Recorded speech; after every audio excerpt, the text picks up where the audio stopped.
नमस्कार, मैं हूं मयूरिका और वीएनएम न्यूज रूम में आप सभी का स्वागत है। समाचारों का सिलसिला शुरू करने से पहले एक नजर आज के देश दुनिया के कोरोना के आंकड़ों पर। विश्व में कोरोना के 2 करोड़ से ज्यादा मामले दर्ज हो चुके हैं, जिसमें से 1 करोड़ 29 लाख से ज्यादा लोग रिकवर हुए हैं, जबकि 7,34,000 से ज्यादा की मौत हुई है। विश्व में 64 लाख जितने एक्टिव केस भी हैं।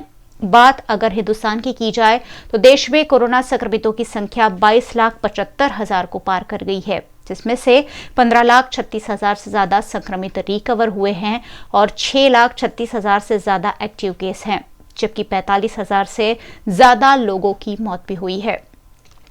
महाराष्ट्र में कोरोना के सबसे ज्यादा मामले दर्ज हो चुके हैं। 5,25,000 कोरोना केस महाराष्ट्र में दर्ज हुए हैं। वहीं तमिलनाडु में 3 लाख से ज्यादा, आंध्र प्रदेश में 2,37,000 से ज्यादा, कर्नाटक में 1,65,000 से ज्यादा, दिल्ली में 1,43,000 से ज्यादा, उत्तर प्रदेश में 1,80,000 से ज्यादा, वेस्ट बंगाल में 97,000 से ज्यादा, तेलंगाना में 80,000 कोरोना केस और बिहार में 80,000 कोरोना के मामले दर्ज हो चुके हैं।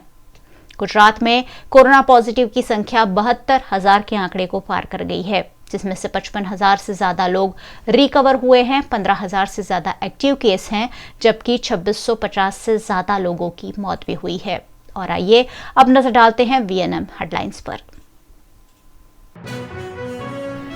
वडोदरा में आज 106 नए कोरोना केस, कुल 5,686 में से 4,379 रिकवर।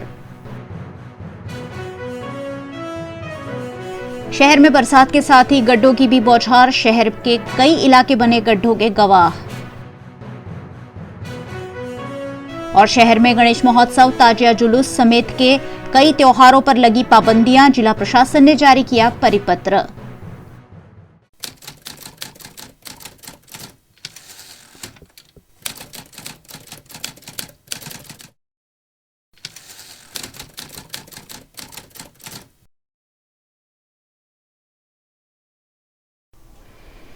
वडोदरा शहर में सोमवार को 106 नए कोरोना केस दर्ज किए गए, जिसके साथ ही अब कुल 5,686 कोरोना केस शहर में दर्ज हो चुके हैं। वडोदरा महानगर पालिका के स्वास्थ्य विभाग द्वारा आज जारी किए गए मेडिकल बुलेटिन में 106 कोरोना के नए केस की पुष्टि की गई है, जिसके बाद अब शहर में कोरोना संक्रमितों की संख्या 5,686 हो गई है। स्वास्थ्य विभाग द्वारा 24 घंटों में 1,039 लोगों के सैंपल लिए गए, जिसमें से 933 नेगेटिव और 106 सैंपल पॉजिटिव आए हैं। 3 और लोगों की डेथ ऑडिट कमेटी ने घोषित की है। शहर में अब आधिकारिक रूप से 111 संक्रमितों की कोरोना से मौत हुई है। 1,196 मरीज फिलहाल शहर के विभिन्न अस्पतालों में इलाज ले रहे हैं, जिसमें से 974 स्टेबल है, 161 संक्रमित ऑक्सीजन पर है, 61 मरीज वेंटिलेटर पर है, 81 संक्रमित आज रिकवर भी हुए हैं, जिसके साथ कोरोना से स्वस्थ होने वालों की संख्या 4,379 हो गई है। स्मार्ट सिटी बनने जा रहे वडोदरा शहर में बारिश के साथ ही वाहन चालकों के लिए दिक्कतों की भरमार इतनी बढ़ जाती है कि हर वाहन चालक कहता है कि शहर को स्मार्ट सिटी की कम लेकिन अच्छी सड़कों की ज्यादा जरूरत है। मुंजमहुड़ा से अकोटा जाने वाली सड़क पर साम्राज्य 2 के सामने एक बड़ा सा गड्ढा पड़ गया है। बीती रात शहर में धुआंधार बारिश दर्ज की गई और धुआंधार बारिश के चलते इस इलाके में बड़ा सा गड्ढा हो गया है, जो वाहन चालकों की जान पर खतरे जैसा है। मुंजमहुड़ा शिवाजी महाराजनी प्रतिमा थी अकोटा जतो मुख्य रोड है। आ रोड पर ट्राफिक व्यवहार जोरदार चाली रह्यो छे, त्यारे मस्त मोटो अहींया भूवो पड्यो छे। 5 થી 7 फूट ઊંડો છે ને 5 થી 7 ફૂટ પહોળો ભૂવો છે। આ ભૂવો સવારમાં પડ્યો છે એટલે કોઈ જાનહાનિ નથી થઈ, પરંતુ આ ભૂવો રાત્રે પડ્યો હોત તો કોઈ પણ અકસ્માત થાત, જાનહાનિ થાત। એક બાજુ વડોદરા શહેર સંસ્કારી નગરી, ભુવાનગરી, વડોદરા શહેર, ખડોદરા, આવા અનેક ઉપનામ વડોદરા શહેરને મળ્યા છે। ત્યારે આજે 1.5 થી 2 ઇંચ વરસાદમાં જો અહીંયા ભૂવો પડતો હોય તો 10 ઇંચ વરસાદ વડોદરા શહેરમાં પડશે તો કેટલા ભૂવા પડશે। माननीय मेयर साहेब, चेरमेन साहेब, कमिश्नर જ્યારે પણ વાતો કરે સ્માર્ટ સિટીની વાતો કરતા હોય છે, તો આ સત્તાધીશોને અમારી વિનંતી છે કે સ્માર્ટ સિટીની વાતો બંધ કરીને જે હાલનું વડોદરા છે એને વડોદરા બનાવે તેવી અમારી માંગ છે। सयाजीगंज के दिनेश मिल के पास अंडर बाईपास ब्रिज के नीचे की सड़क खस्ता हाल है, जहां से गुजरने में वाहन चालकों को दिक्कतों का सामना करना पड़ रहा है। लेकिन वडोदरा महानगर पालिका है कि मामले की सूध लेने के लिए तैयार नहीं। शहर में बरसात का मौसम शुरू होते ही गड्ढे पड़ने की भी शुरुआत हो चुकी है। स्मार्ट सिटी बन रहे वडोदरा शहर में बरसात के साथ ही समस्याओं में इजाफा हो जाता है। बीती रात 2 से 3 इंच बारिश में वारसिया इलाके के अंबिका निकेतन निकट बड़ा सा गड्ढा पड़ गया। यहां से एक कांस भी गुजरती है और अगल बगल में कई रिहायशी सोसाइटी भी है, लेकिन कॉरपोरेशन के अधिकारियों द्वारा गड्ढे में ठीक से मिट्टी नहीं भरी गई, जिस पर सामाजिक कार्यकर कमलेश परमार ने आपत्ति जताई। जे वारसिया पोलीस स्टेशनની સામે એક મસ્ત મોટો ભૂવો પડ્યો હતો। વડોદરા શહેરની અંદર અનેક વિસ્તારોની અંદર ભૂવા પડવાનો સિલસિલો યથાવત છે। વડોદરા શહેરની અંદર જ્યારે પણ જે કંઈ ભૂવો પડતો હોય છે તે સમય દરમિયાન જે ભૂવાની કામગીરી કરવામાં આવે છે અને જે ભૂવો પૂરણ કરવામાં આવે છે તેના ઉપર પેચિંગ કરવામાં આવે છે। એ પેચિંગ એકદમ હલકી કક્ષાનું મટીરિયલ વાપરવામાં આવે છે। વડોદરા શહેરની અંદર કોન્ટ્રાક્ટરોને આ એક ફાયદો કરાવવાનું એક ષડયંત્ર છે।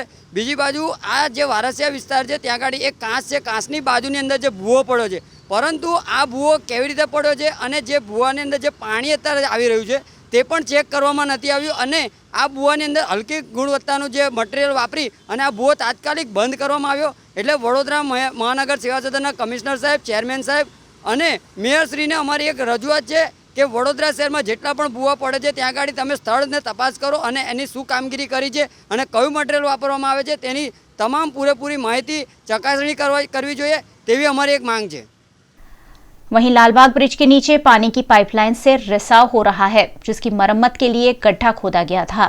बीती रात हुई बारिश के चलते यहां गड्ढे में पानी भर जाने से वाहन चालकों को दिक्कतें आई, जिसके बाद आज वीएमसी ने गड्ढा भरने की कोशिश की, लेकिन गड्ढा भरने की कार्यवाही के दौरान कॉरपोरेशन के स्वच्छता अभियान की कचरा गाड़ी ही इस खड्डे में फंस गई। लालबाग ब्रिज नीचे अमे आगळ हार्मोनियम नाखेलू पानीनो खाड़ो लीकेज हतुं ए अमे भर्यो छे अत्यारे हार्मोनियमथी અને કમ્પ્લીટ વ્યવસ્થિત કરેલું, પણ ટેમ્પો અહીંથી આમ રિવર્સમાં આમ જતો હતો એટલા માટે તે ફસાઈ ગયો અંદર। દરેક જગ્યાએ જ્યાં ભૂવા પડે છે તો ખાલી હાર્મોનિયમ જ નાખવામાં આવે છે હાલમાં। અત્યારે અમે એ જ કરીએ છીએ, ઇમરજન્સી કામગીરી। એટલે હમણાં જેવી ગાડી પાસે બીજી કોઈ જગ્યાએ મોટા ભૂવામાં ફસાઈ જાય તો શું થશે? એ તો હવે એકદમ ઓચિંતા ફસાઈ જતા અમે શું કરવાના છે? એકદમ અમારું કામગીરી ચાલુ કામગીરી જ હતી અત્યારે અને આવું થઈ ગયું।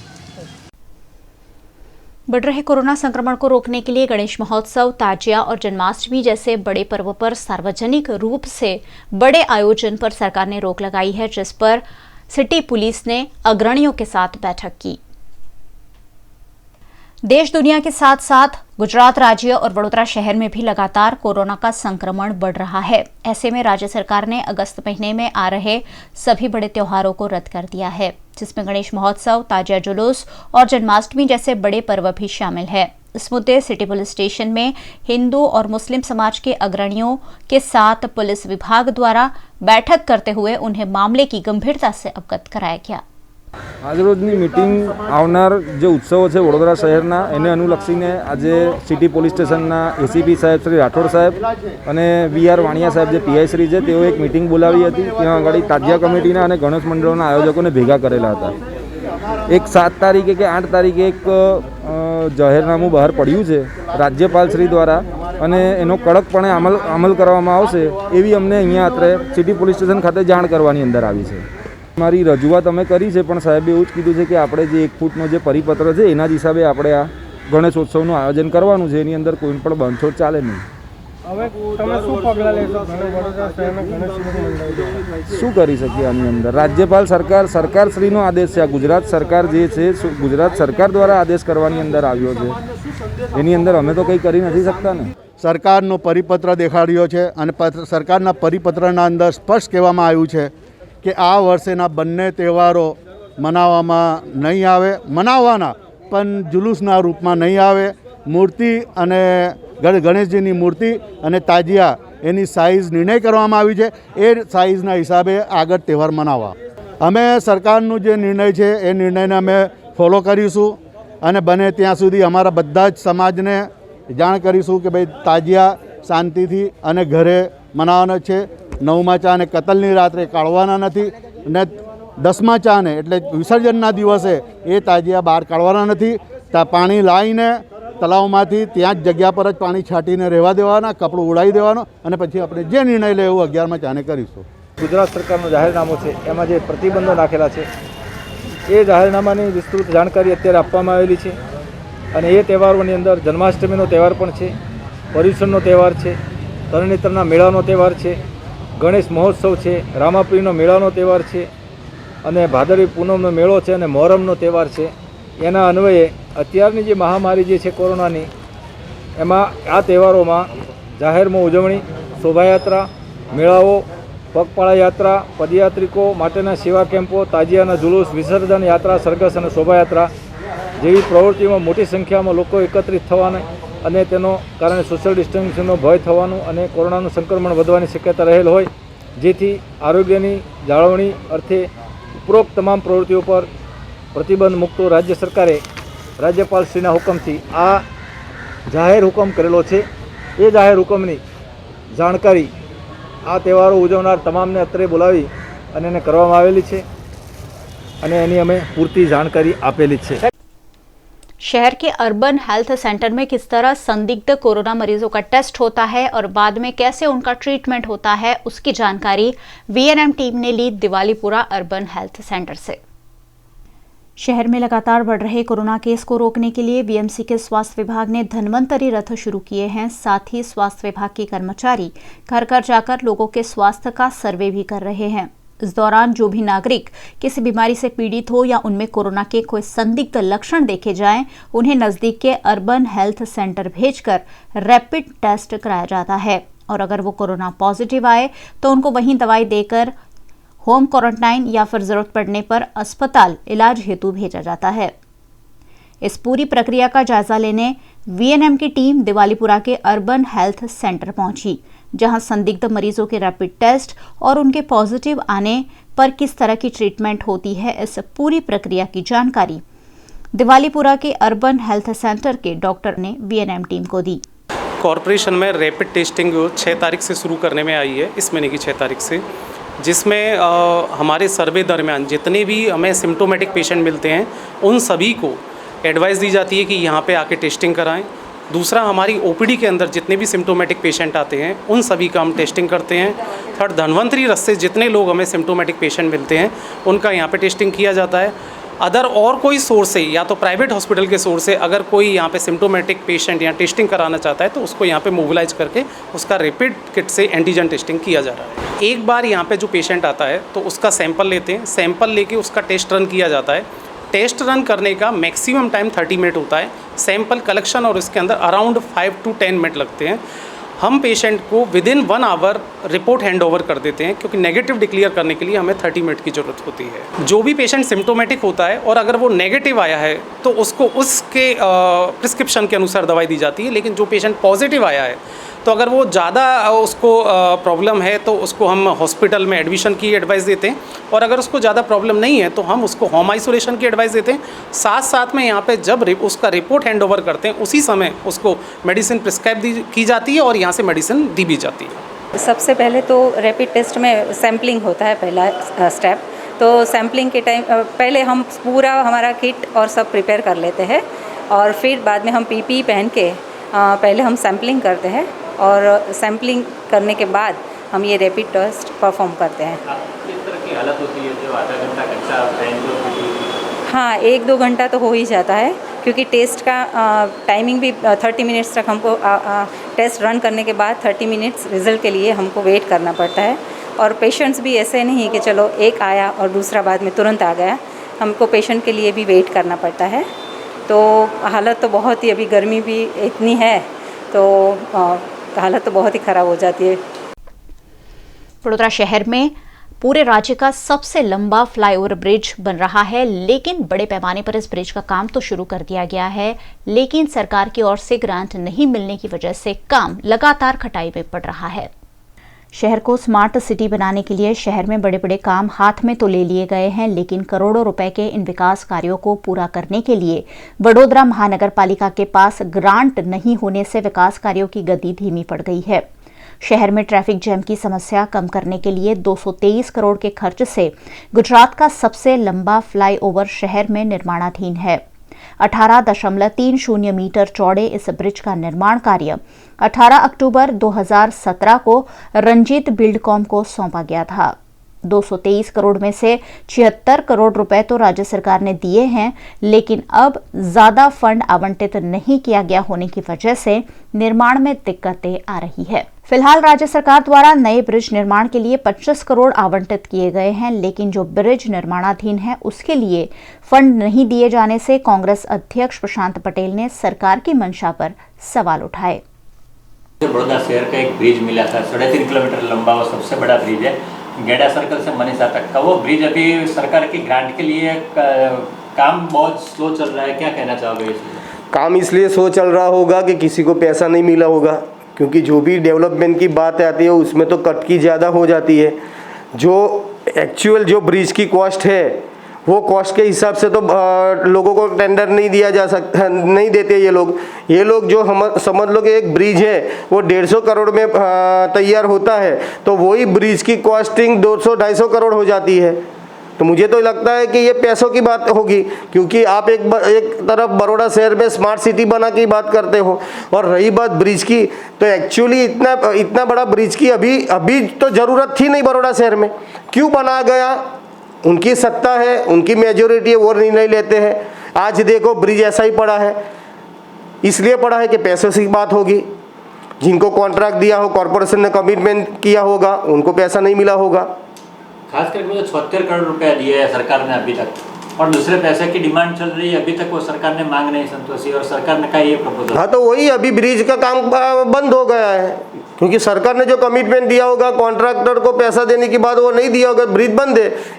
जब आपके पास पैसे ही नहीं है, आपके पास कॉरपोरेशन में पगार करने के लिए पैसे नहीं है, तो आप ऐसे प्रोजेक्ट लेके आते हो। सही में स्मार्ट सिटी बनानी है आपको, सही में लोगों की समस्या का निराकरण करना है, तो ऐसी बहुत बातें जो प्राथमिक सुविधा है वो तो आज तक आप दे नहीं पा रहे। आज भी लोगों को शुद्ध पीने को नहीं मिल रहा है, रोड रास्ते का ठिकाना नहीं है। आपके 1-2 इंच बारिश में तो पूरे बड़ौदा शहर में पानी घुस जाता है, लोगों के घर में पानी चला जाता है, ड्रेनेज की कोई सुविधा नहीं है। जो प्राथमिक सुविधा कॉरपोरेशन को करना चाहिए, और आम जनता जब आपको सत्ता पे बिठाती है तो उनकी जो सुविधा उनको मिले, उनका जीवन सरल हो, इसलिए आपको सत्ता पे बिठा दिए। आज शीतला सातम का पर्व है और इस खास दिवस पर शीतला माता की पूजा की जाती है। शीतला एक बीमारी है और इस बीमारी से हमें सबको बचाने वाले महान वैज्ञानिक डॉक्टर एडवर्ड जेनर को आज याद करना तो बनता है। शीतला एक बीमारी है और इस बीमारी से बच्चों को बचाने के लिए हिंदू धर्म के लोग शीतला सातम का पर्व मनाकर उस दिन ठंडा खाना खाते हैं और शीतला माता की पूजा करते हैं। आज सुबह शहर में महिलाओं ने शीतला माता की पूजा कर अपने बच्चों के अच्छे स्वास्थ्य और सुख समृद्धि की कामना की। लेकिन इस मौके पर शीतला की वैक्सीन खोज निकालने वाले महान वैज्ञानिक डॉक्टर एडवर्ड जेनर की महत्वपूर्ण भूमिका को भी नकारा नहीं जा सकता। इंग्लैंड के बर्कली में जन्मे महान वैज्ञानिक डॉक्टर एडवर्ड जेनर ने सन 1796 में चेचक यानी कि स्मॉल पॉक्स नामक इस बीमारी का टीका ढूंढ निकाला और इस टीके के चलते अब तक करोड़ों बच्चे चेचक की बीमारी से बच पाए हैं।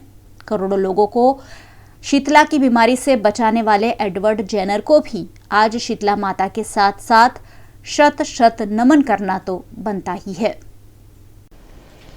वक्त है एक छोटे से ब्रेक का, लेकिन आपको कहीं नहीं जाना है क्योंकि जैसे ही ब्रेक के बाद लौटेंगे खबरों का सिलसिला यूं ही जारी रहने वाला है।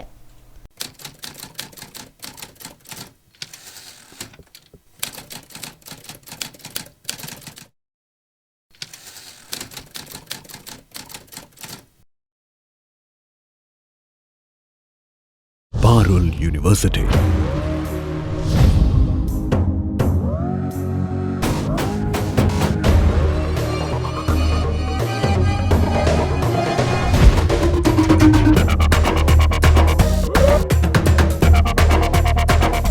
University Vadodara Gujarat. Indian Oil Gujarat Refinery, 60 years of serving India. We have a billion plus Indians to thank. Your support fuels our passion to serve. Futurelink consultants 18 years of experience जो देगा आपके सपनों को पंख। A one-stop support service for student, immigration and spouse dependent visa to Canada. फ्यूचरलिंक देता है Australia, UK, USA and New Zealand के लिए स्टूडेंट वीजा। साथ ही यहाँ हाईली क्वालिफाइड फैकल्टी देती है IELTS एंड PTE की कोचिंग, वो भी फ्लेक्सिबल टाइमिंग में। Visit Futurelink head office 216 Atlantis near Genda circle और Manjalpur branch 315 Pinakin plaza, Vadodara. Paneri ethnic and stylist short and long kurtis, leggings, Patiala, palazzo और पैंट की ढेरों वैरायटीज के साथ पानेरी में है इनरवेयर का भी कलेक्शन। अमांटे, ट्रायम, लेनिसा, जॉकी, लिबर्टी वर्ल्ड जैसी इंटरनेशनल ब्रांड के साथ स्वीट ड्रीम, सोनाली, ट्राइलो, एनामोर, लावण्य और जूलियट ब्रांड भी। और हाँ, पानेरी में अब अवेलेबल है मेंस अंडरगारमेंट्स, मेंस नाइटवेयर और मेंस स्पोर्ट्सवेयर भी। पानेरी 10 राजनगर सोसाइटी नियर कलश circle, Akota stadium road, Vadodara.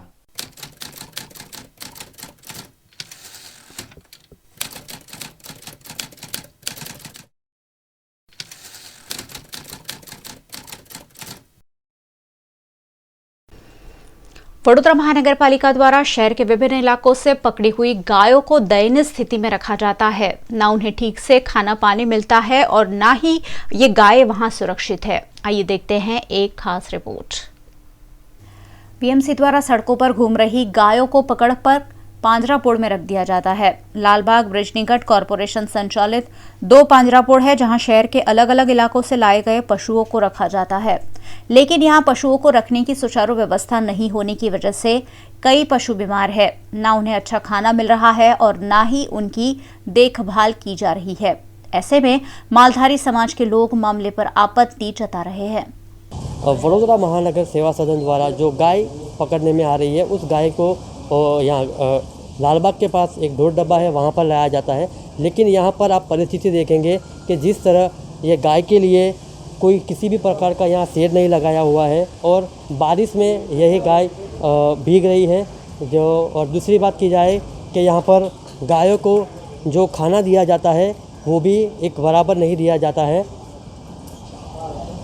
आप देख रहे हैं कि यहाँ पर जो मालधारी समाज भी यहाँ पर उपस्थित है और उन्होंने अपनी गायों के लिए काफ़ी मकसद के बाद एक गाय को उठाकर शेड में लाया गया, लेकिन तंत्र अभी तक भी किसी भी प्रकार का ध्यान नहीं दे रही है। हम आपको दिखाना चाहेंगे कि जिस तरह से एक तरफ का शेड है और दूसरी तरफ किसी भी प्रकार का शेड नहीं है, जिसको लेकर गाय बारिश में भीग रही है। उसी तरह से आप देखेंगे कि मालधारी समाज द्वारा एक गाय है, वो गाय खड़ी भी नहीं हो पा रही है, जिसे सब मिलकर खड़ी कर रहे हैं, लेकिन खड़ी भी नहीं हो रही है। इसी बात को लेकर हम यहाँ पर जो मालधारी समाज आया हुआ है उनसे बात करेंगे कि क्या कहना है उनका। કાકા શું કહેવું છે તમારું? અહીંયા શું પરિસ્થિતિ છે ગાયો માટેની? અહીંયા તો પરિસ્થિતિમાં તો એવું છે કે બરાબર વ્યવસ્થા છે નહીં અને આ ગાયો જો જન્માષ્ટમીનો ઉત્સવ છે અને છોડે તો બહુ સારી વાત કહેવાય, એવી અમારી સૌની માંગ છે। એક બાજુ અહીંયા શેડ પણ નથી, એક બાજુ શેડ નથી, એક ગાય બે ગાયો બીમાર બી છે, આવી બધી તકલીફો છે। એ લોકો દેખભાળ રાખતા જ નહીં, ખાલી અહીંયા આવીને છોડી મૂકી દે છે। ઘાસ ચારો બી કોવાયેલો છે, જોઈ લો તમે। ઘાસ બી એકદમ ખરાબ છે। આ જો ચાલુ વરસાદની અંદર ગાયો રીબે રીબે અમુક ગાયો તો મરે છે। જો આ નીચે તમારી જુઓ સામે જ છે ને, હા તમારી વિડીયોની સામે જ છે, જોઈ લો। અને બીજી બધી ગાયો તો અડધી તો પલળે છે, કંઈ બરાબર હજુ સુવિધા છે ને, આ અડધા પતરા તો છે પણ નહીં આગળ, જોઈ લો તમારી સામે જ છે। આ વાયરિંગ બી આ ગાયો ચોંટી જાય, જો આ શોર્ટ સર્કિટ થાય તો શું कोई जवाबदारी अधिकारी लेवा। तो इसी प्रकार की यहाँ पर जो परिस्थिति दिखाई दे रही है और मालधारी समाज ने ये कहा है कि जल्द से जल्द उनको जन्माष्टमी के दिन गायों को छोड़ा जाए और उनकी परवरिश ठीक से की जाए। कैमरामैन पार्थ मालूसारे के साथ सुरेश राजपूत, VNM TV, वडोदरा। जन्माष्टमी पर इन गायों को छोड़ दिए जाने की पशुपालकों ने मांग की थी, लेकिन वडोदरा महानगर पालिका की मेयर ने बीएमसी के नए प्रस्ताव के तहत ऐसा कोई प्रावधान नहीं होने की बात कही है। मालधारी समाज एक मांगणी કરી રહ્યો છે। જન્માષ્ટમીનો પર્વ છે, ગાય ખાસ કરીને કૃષ્ણના પ્રિય છે, ત્યારે ગાયોને છોડવાની માંગ કરી છે લોકોએ પાંજરાપોળમાંથી। સમગ્ર સભાનો ઠરાવ 2018ની સાલમાં થયો હતો અને એમાં આ જે ગાયોને છોડવાની જે પ્રથા હતી, જે માત્ર વડોદરા શહેરમાં એક્ઝિસ્ટ થતી હતી, બીજા શહેરોમાં હતી જ નહીં. એ જે પ્રથા હતી એને કાયમી ધોરણે આપણે જે જન્માષ્ટમીનો પર્વ હોય કે ઉત્તરાયણના પર્વ પર જે નિઃશુલ્ક છોડતા હતા એ પ્રથા રદ કરવાનો ઠરાવ સમગ્ર સભા તરફ હતો અને સમગ્ર સભાએ એને મંજૂરી આપી છે. कौन कहता है कि गुजरात में शराबबंदी है? गुजरात के कई शहरों में अक्सर ऐसी घटनाएं सामने आती हैं जो गुजरात में शराबबंदी होने की बात की सरेआम धज्जियां उड़ाती हैं। मकरपुरा डिपो के पीछे सब्जी मार्केट निकट लक्ष्मी नगर है, जहां खुलेआम देशी शराब की बिक्री होती है। यहां धड़ल्ले से लोग शराब लेने आते हैं और पैसे देकर शराब लेकर चले जाते हैं। कहने के लिए तो गुजरात में शराबबंदी है, लेकिन यहाँ हर इलाके में शराब का ठेला कहीं ना कहीं देखने मिल ही जाता है। मकरपुरा के लक्ष्मी नगर में भी कुछ ऐसा ही देखने मिल रहा है। विश्व भर में आज वर्ल्ड लायन डे पर शेरों की संख्या और प्रजाति पर बातचीत करते हुए उन्हें बचाने पर जागरूकता फैलाई जा रही है। आज 10 अगस्त यानी विश्व शेर दिवस। 10 अगस्त को विश्व शेर दिवस के रूप में पूरे विश्व में मनाया जाता है, क्योंकि इसकी सहायता से ही पूरे विश्व में शेरों के लिए एक अवेयरनेस क्रिएट की जा सकती है। हर वर्ष शेरों की संख्या में भारी गिरावट दर्ज हो रही है और इसी वजह से विश्व भर में इस दिवस को मनाकर शेरों के शिकार पर रोक लगाने की कोशिश की जाती है। बात अगर शेरों के इतिहास का करें तो हजारों साल पुराना शेरों का इतिहास है।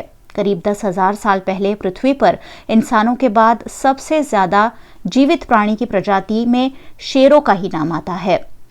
बढ़ रहे औद्योगिकरण की वजह से जंगल का विनाश होता गया, जिसके साथ शेरों की संख्या में गिरावट लगातार दर्ज हो रही है, जो एक चिंता का विषय है। साल 1940 में शेरों की संख्या करीबन 4.5 लाख थी, लेकिन आज पूरी दुनिया में 20 से 35 हजार शेर ही जीवित है। इसी वजह से दुनिया भर में शेरों की प्रजाति को जीवित रखने के लिए वर्ल्ड लायन डे आज मनाया जा रहा है। वडोदरा महानगर पालिका की सामान्य सभा में 3 नेताओं के दुखद अवसान के चलते 2 मिनट का मौन रखकर सभा को रद्द कर दिया गया। वडोदरा महानगर पालिका में वीएमसी मेयर की अध्यक्षता में सामान्य सभा का आयोजन हुआ था, लेकिन हाल ही में बिहार के पूर्व राज्यपाल और पूर्व सांसद लालजी टंडन, वडोदरा शिक्षा समिति के पूर्व चेयरमैन और एमएस यूनिवर्सिटी के पूर्व सेनेट और सिंडिकेट सदस्य जंग बहादुर राजपूत और कांग्रेस के पूर्व मंत्री और सामाजिक कार्यकर रमेश ठाकुर का दुखद निधन हुआ है। इन तीनों नेताओं को श्रद्धांजलि देते हुए 2 मिनट का मौन रखकर वीएमसी की सामान्य सभा को आज रद्द कर दिया गया। આજે સામાન્ય સભા મળી હતી, પરંતુ 3 વ્યક્તિઓના જે મૃત્યુ થયા એની સખેદ સભાએ નોંધ લીધી. પહેલાં તો આપણા શ્રી માન્ય સ્વર્ગસ્થ શ્રી લાલજીભાઈ ટંડનજી, જેઓ ખૂબ જૂના અને ખૂબ વર્ષોના અનુભવી એવા એક નેતા હતા, સાથે જ સાંસદ અને ધારાસભામાં પણ મેમ્બર રહી ચૂકેલા, મંત્રી રહી ચૂકેલા અને બિહારના પૂર્વ ગવર્નર અને મધ્યપ્રદેશના ગવર્નર હતા, એમની નોંધ લીધી. બીજા જંગ બહાદુર રાજપૂત, જેઓ સેનેટ સિન્ડિકેટ મેમ્બર હતા, વિદ્યાર્થી નેતા તરીકે ખૂબ સારી રીતે ઉભરી આવ્યા હતા, એમનું દુઃખદ અવસાન થયું. શિક્ષણ સમિતિમાં તેઓ ચેરમેન પણ હતા. અને એક બીજા અમારા ખૂબ જૂના એવા કાર્યકર્તા, સમાજસેવક, અહીંની જે કર્મચારી મંડળ છે એના પ્રમુખ અને સાથે જ પૂર્વ મંત્રી રહી ચૂકેલા, સ્ટેન્ડિંગ કમિટી ચેરમેન રહી ચૂકેલા, કોર્પોરેટર રહી ચૂકેલા એવા શ્રી રમેશભાઈ ઠાકોરનું પણ જે નિધન થયું. 3 વ્યક્તિઓના અવસાનની દુઃખદ નોંધ સભાએ લીધી.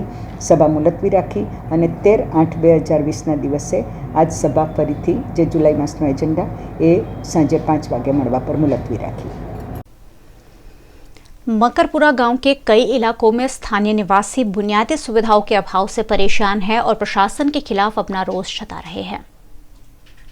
मकरपुरा के चंचलबा नगर में पिछले कई वक्त से प्राथमिक सुविधाओं का अभाव है। यहां सुचारू जलापूर्ति, गटर लाइन और स्ट्रीट लाइट जैसी समस्याओं से जूझ रहे लोगों ने स्थानीय नगर सेवक पर आक्रोश जताया। समस्या है पानी जो જોઈએ છે જરૂર પ્રમાણે પાણી આવતું નથી અને આખી લાઈન કંઈ ચોકઅપ થઈ ગઈ છે, એનો કોઈ ખ્યાલ આવતો નહીં. કોર્પોરેશનમાં રજૂઆત કરી છે, પણ હજુ સુધી કોઈ નિકાલ આવેલો નથી અને બધી પબ્લિક પાણી માટે વેલખા મારી રહી છે અને પાણી પૂરતું મળતું નથી. કોર્પોરેશનમાં રજૂઆત કરી, કોર્પોરેટરને રજૂઆત કરી છે, પણ હજુ સુધી કોઈ ઉકેલ આવ્યો અમને નથી. અને એના માટે અમે આ બધા ભેગા થઈ અને રજૂઆત કરી છે અને આજે પ્રેસવાળાને બોલાવીને પ્રેસને રજૂઆત કરી છે કે જેથી કરીને અમારું જે કામ છે એને જેથી કરીને અમારા કોર્પોરેશનમાં જે કંઈ રજૂઆત છે એ પહોંચે અને અમારા જે પાણીની લાઇનની સમસ્યા છે એ પાણી લાઇનની સમસ્યા અમારી કંઈ પૂરી કરે અને મને પાણી મળે એ માટે અમે આ રજૂઆત આજે કરી છે. અમે અમારા કોર્પોરેટર ભાવનાબેનને 10 થી 15 વાર મળીને આવેલા છે. અમને 3-4 દિવસ પહેલાં તમે 15-20 માણસ ગયા હતા. ભાવનાબેને કીધું કે સારું કાલે સાહેબ આવે છે, કોર્પોરેટર સાહેબ આવશે, કાલે ચેક કરી લેશે, પાણી લાઈન ચેક કરી લેશે. કોઈ કશું નહીં, 1 વર્ષથી થાકી ગયેલા છે. રાતે 8 વાગે નોકરીથી આવવાનું, 8:30 ડબ્બા ભરી બાલ્ટો ભરી પાણી લીગલી છે નથી આવતું, બરાબર. અનલીગલી છે તમે જુઓ, ખોડિયાર બધી જુઓ, મારે કોઈ બધી એ નથી કરી, પણ તમે આવો અને જુઓ, ચેક કરો. હા વગર અમે તો મારો કે વેરો ભરીએ છીએ, બરાબર, તો બી અમારે 150 ઘર છે. બધું અમારું લીગલી અમે જે ટેક્સ આવે છે, વેરો આવે છે, જે કંઈ ભરવાનું થાય છે, જે બધું ભરીએ છીએ, પણ કાયદેસર જે કોર્પોરેશને જેની કાર્યવાહી કરવી જોઈએ ને એમ. સંચાલમાં 150 ઘર છે. 150 ઘરમાં હવે તમે એક ઘરમાં 5 માણસ 4 માણસ ગણો. ઇલેક્શન આવશે ત્યારે બધા 150. અત્યારે લાઇટો બી નથી ચાલતી, માંડ 1-2 લાઇટો ચાલતી હશે, એટલે કોઈને પડી નથી. ઇલેક્શન આવશે એટલે બધા દોડશે, બરાબર. એટલે કે આવો પછી ઘેરે આવશે કે ભાઈ સુરેશભાઈ તમે બીમાર છો, આ તમને દવાખાને લેજો, બરાબર. હવે આ કોરોના મારામારી આવ્યું, કોઈ જોવા નથી. 1-2 દિવસ આવ્યા પછી કોઈ આવ્યું નથી. હોટલે જઈને બિચારાઓ ખાવા જતા હતા બધા ઝુંપડપટ્ટીવાળા. હવે તઈ બિચારા ખાવાના તો તે બી બંધ કરાવી દીધું, બરાબર છે. એટલે કોઈને પડી નથી. આ જ્યારે ઇલેક્શન આવશે એટલે 1-2 મહિના પહેલાં આવશે, સુરેશભાઈ સારું છે તમને બીમાર છો, ચાલો दवाखाने ले जाओ. मकरपुरा गांव के लिबड़ा फलिया और वल्लभ कॉलोनी में 15 घंटों तक बिजली गुल होने से लोगों को दिक्कतों का सामना करना पड़ा। परेशान लोगों ने जीईबी के कर्मचारियों पर अपना आक्रोश व्यक्त किया। नेचर वॉक ग्रुप के फ्री द ट्री नामक अभियान के तहत अमितनगर सर्कल निकट से बड़े पेड़ों के आसपास से ट्री गार्ड हटाए गए ताकि पेड़ अपनी आजादी से पनप सके। जब पेड़ पौधे छोटे होते हैं तब उनका रक्षण करने के लिए ट्री गार्ड लगाया जाता है, लेकिन जैसे जैसे पेड़ बड़े हो जाते हैं यही ट्री गार्ड उनके विकास में अवरोध रूप बन जाता है। ऐसे ट्री गार्ड को हटाने का बीड़ा शहर के पर्यावरण प्रेमी संगठन नेचर वॉक ग्रुप ने उठाया है। वॉर्ड नंबर 3 में पिंजरा कापવાનું કામ ચાલી રહ્યું છે અને સહ સહકાર અમે પણ આપ્યો છે, મેયર જીગીસાબેને આપ્યો છે. બરોડામાં જ્યાં જ્યાં જઈ રહી છે આ ટીમ ત્યાં ત્યાં બધા પબ્લિકે એમને સહ સહકાર સારો આપ્યો છે. Nature walk group bank of Baroda એ તરફથી આ લોકો અહીંયા આવ્યા છે. 10-15 જણની ટીમ છે. એ ટીમે બહુ સારું કામ કર્યું છે અને મારી નજરો સામે આજે બધા પિંજરા વેસ્ટેજ કાપી અને જળ બધા વેસ્ટેજ છે એ પણ સારી રીતે એમનું સહયોગ છે અને એ સહયોગથી બધાને કટર કાતર જે જેને સંપત્તિ હોય એ બધાએ પણ એમને સહસહકાર આપ્યો છે અને જેને આપવો હોય એ પણ આપી શકે છે. વડોદરાના જેટલા વિસ્તાર છે એટલે જેટલામાં અમને રિસ્પોન્સ આવશે ગૂગલ ફોર્મથી કે કયા ઇલાકે કેટલા પેડ છે તો ત્યાં જઈને અમે લોકો ટ્રી ગાર્ડ્સને કાઢવાના છે. અમે જુદા જુદા વિસ્તારમાં સર્વે કરીએ છીએ, જ્યાં પાસે પાસે વૃક્ષો હોય ત્યાં જઈએ છીએ. તો તરસાલી સ્કૂલ, તરસાલી સુસન રોડ, પછી કલાભવનની પાસે, પછી ગોયા ગેટ, હવે આજે અહીંયા છીએ, એવી રીતે બ્રાઇટ સ્કૂલની પાસે, એવી રીતે માંજલપુર બ્રાઇટ સ્કૂલ, એવી રીતે જુદા જુદા એરિયા સિલેક્ટ કરીએ છીએ અને જ્યાં પાસે પાસે વૃક્ષો હોય ત્યાં અમારા વોલેન્ટિયર્સ પહોંચી જાય છે. અમારી પાસે સાધનોની ખોટ હતી તો કેટલાક લોકોએ સામે આવીને અમને સાધનો પણ આપ્યા છે. એટલે આ પ્રવૃત્તિ વધારે સક્સેસફુલ અને ઝડપી થાય એવું ઈચ્છે છે, જેથી વડોદરાના વૃક્ષો સારી રીતે ઉછરે અને લોકોને ठंडक અને છાંયડો આપે. शहर की लोकप्रिय सांसद रंजनबेन भट्ट का आज जन्मदिन है और उनके जन्मदिन पर विभिन्न कार्यक्रम के आयोजन भारतीय जनता पार्टी के कार्यकरों और शुभचिंतकों द्वारा किए गए। पिछले 2 लोकसभा टर्म से वडोदरा शहर का प्रतिनिधित्व कर रही सांसद रंजनबेन भट्ट का आज 59वां जन्मदिन है। इस मौके पर शहर वासियों ने उन्हें जन्मदिन की शुभकामनाएं दी और इस मौके पर शहर में विभिन्न कार्यक्रम भी आयोजित किए गए, जिसके तहत अलकापुरी के काशी विश्वेश्वर महादेव मंदिर में सच्चिदानंद अभियान अंतर्गत युवा भाजपा कार्यकर्ता स्मित ठाकुर द्वारा 59 बिलीपत्र के पेड़ लगाए गए। इस मौके पर सांसद रंजनबेन भट्ट के साथ विधायक सीमा मोहिले की भी उपस्थिति रही। आज 58 साल मैंने मेरा जीवन का मेरा अच्छी तरह से ख़त्म हुआ है और 59वां साल की शुरुआत होने जा रही है। आज सुबह से कार्यकर्ताओं ने बहुत अच्छा कार्यक्रम किया है। लेडीज़ क्लब जो मेरी संस्था है वहाँ पे भी मैं वृक्षारोपण करके आई।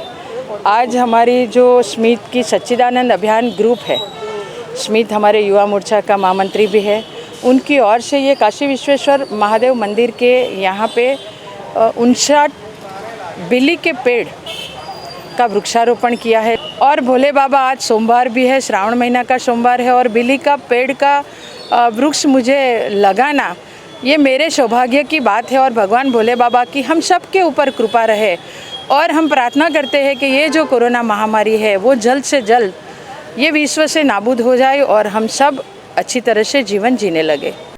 इसके अलावा गोत्री के ओल्ड एज होम में सांसद रंजनबेन भट्ट ने उनके 59वें जन्मदिन पर वरिष्ठ नागरिकों को 65 बेडशीट उपहार स्वरूप दी। वहीं उर्मी स्कूल में अड़ुक्यो दड़ुक्यो सार्वजनिक ट्रस्ट और बीआरजी ग्रुप द्वारा सांसद के जन्मदिन के मौके पर 110 कोरोना वॉरियर्स सफाई कर्मचारियों को उपहार स्वरूप साड़ी देते हुए उन्हें प्रोत्साहित किया गया। सांसद रंजनबेन भट्ट ने अपने जन्मदिन के इस विशेष मौके पर सफाई कर्मचारियों को, जो पिछले कई दिनों से कोरोना के खिलाफ छेड़ी गई महामारी में लड़ रहे हैं, उन्हें 2 लाख रुपयों का बीमा कवच भी प्रदान किया। मैंने खुद ने वो 110 जो कोरोना वॉरियर्स है उनको 2 लाख की पॉलिसी बनाई है और उनको जो प्रधानमंत्री जीवन ज्योति बीमा योजना है उनका पूरा जीवन का प्रीमियम मैंने भरा है। 110 लोगों का फॉर्म भर के उनका करीब 360 रुपया एक लोगों का भरना है, करीब 36,000 से ज़्यादा रुपया होता है। वो बैंक में भर के आज सबका फॉर्म भरने जा रहा है और उनकी 2 लाख की पॉलिसी उनको मिल जाए, वो काम मेरी तरफ से भी सेवा हुआ है। आज माननीय सांसद श्रीमती रंजनबेन भट्ट જે ભારતીય જનતા પાર્ટીના આપણા વડોદરા શહેરના અધ્યક્ષ પણ છે, એમનો આજે જન્મદિવસ 58 વર્ષ એમને પૂરા કરીને 59 વર્ષમાં એમનો જન્મ પ્રવેશ થયો છે।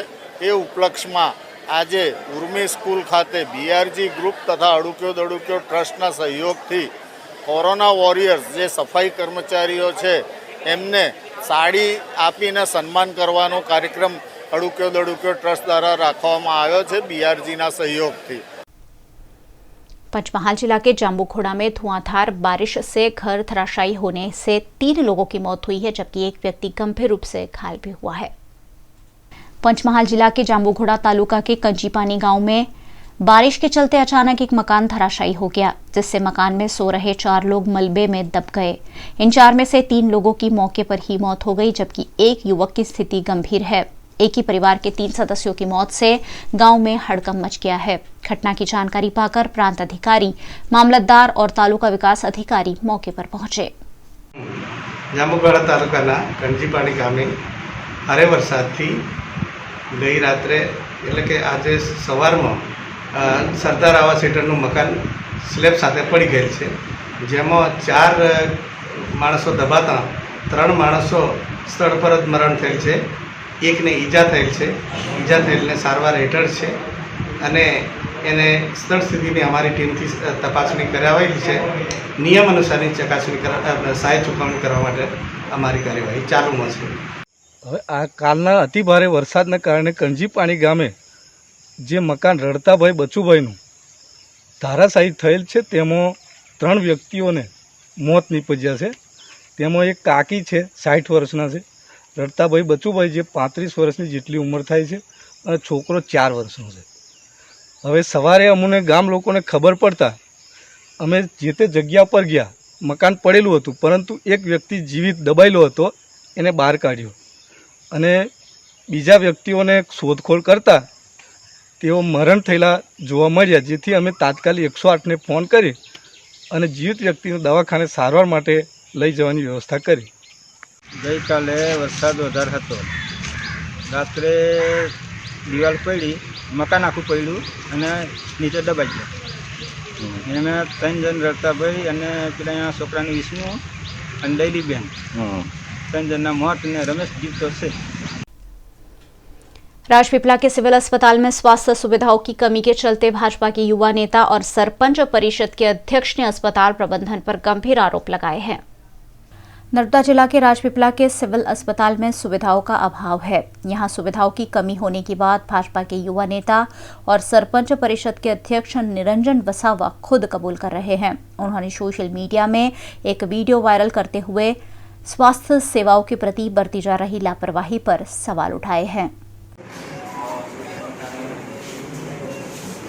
હવે આ વ્યક્તિ છે એ વ્યક્તિ છેલ્લા અડધા કલાકથી અહીંયા ગાડી હતો તો એ વ્યક્તિને પણ હમણાં બરોડા રેફર કરવા કહે છે કેમ કે અહીંયા ગાડી પૂરતો સ્ટાફ નથી, પૂરતી ટ્રીટમેન્ટ નથી।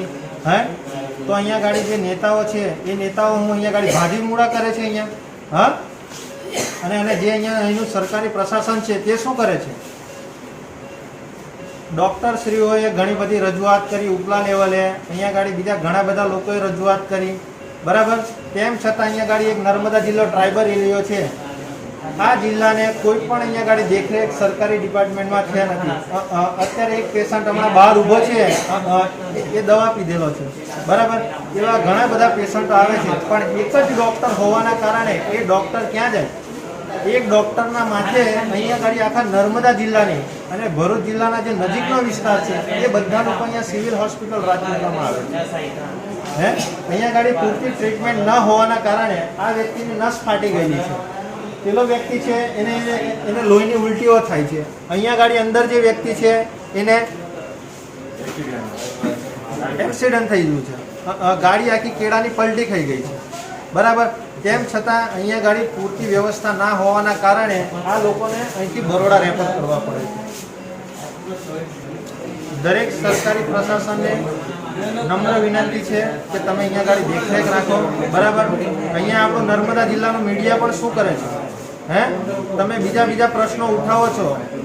આ એક ટ્રાઇબલ વિસ્તાર છે, આ ટ્રાઇબલ વિસ્તારમાં પણ પ્રશ્ન ઉઠાવો। આ સિવિલ હોસ્પિટલોમાં કેટલા લોકોની લાશો રોજે અમારે લઈ જવી પડે છે અહીંથી, હા, જે લોકોને પૂરતી ટ્રીટમેન્ટ ન મળવાના કારણે એ લોકોનું મૃત્યુ થાય છે। राजपीपला के सिविल अस्पताल में स्वास्थ्य सुविधाओं की कमी पर स्वास्थ्य मंत्री और मुख्यमंत्री द्वारा ठोस कदम उठाए जाने की मांग राजपीपला के लोग कर रहे हैं। वीएनएम न्यूज रूम से आज बस इतना ही। वीएनएम के समाचार आप रोज रात 9 बजे फेसबुक और यूट्यूब पर लाइव भी देख सकते हैं। वीएनएम का यूट्यूब चैनल सब्सक्राइब जरूर कर लीजिए और बेल आइकन दबाना बिल्कुल ना भूले, क्योंकि बेल आइकन से ही जब भी आपके लिए कोई भी अपडेट हो आपको फौरन उसकी जानकारी मिलती है। देखते रहिए वीएनएम, जुड़े रहिए वीएनएम के साथ। नमस्कार।